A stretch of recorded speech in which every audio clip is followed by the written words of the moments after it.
Array array कोल्होबा. एक होती आजीबाई. तिची होती एक झोपडी. झोपडीभोवती होती झाडी. आजीच्या झोपडीमागे बोरीचे एक झाड होते. झाड बोरांनी भरून जाई. रात्री खूप बोरे झाडाखाली पडत. बोरे पाहून आजीला आनंद होई. आजी बोरे जमवून बाजारात विकायला नेई. तिला पैसे मिळत. पुढे काही दिवसानंतर रात्रीच्या वेळी एक कोल्हा यायचा. गुपचूप बोरे खाऊन जायचा. सकाळी आजी पाहायची, झाडाखाली बोरे नसायची. तिला आश्चर्य वाटायचे. कोण बरं येतं, कोण बोरं खाऊन जातं. बोराची राखण केलीच पाहिजे. रात्री गुपचूप बसून पाहिलंच पाहिजे. बोरांवर नीट लक्ष ठेवलं पाहिजे, असा तिने विचार केला. त्या रात्री आजी जागी राहिली. तिने कोल्ह्याची करामत पाहिली. ती मनात म्हणाली, अरे कोल्होबा, सोकावलास काय?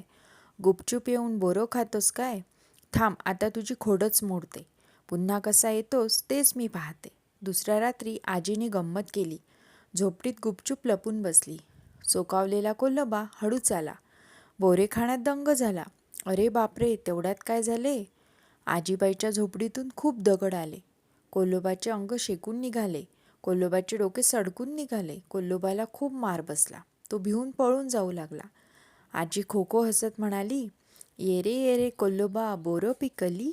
कोल्होबा रडत रडत म्हणाला, नको नको आजीबाई, माझी खोड मोडली.